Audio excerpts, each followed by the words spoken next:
आम आज मुख्यमंत्री कन्या विवाह योजनार एक बुझाणा स्वाक्षरित है जोटा महिला शिशु कल्याण विभाग आउ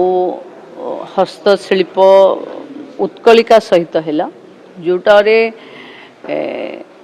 जहाँ बाहागर हम झील मानकर जो व्यवहार टाइप झील मान को दि जाव से ही बुझाणा है एवं से पाखापाखी जो माने प्रति जिले में जो माने 18 रु 35 वर्ष जमती एसओपी जारी होती से आधार रे जो माने एनलिस्ट होते से मानकर बाहाघर साज सजा ये सब पाई प्रस्तुति सरीला आग को तीर्थ फाइनाल हम बाहाघर हम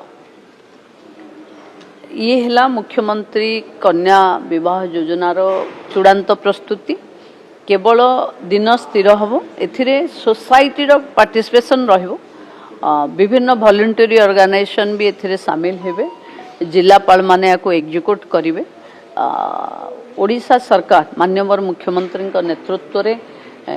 ओडिशा रे नुआ करी ये योजना लॉन्चिंग हबो एवं गोटे रीतिमत मैरेज सर्टिफिकेट सह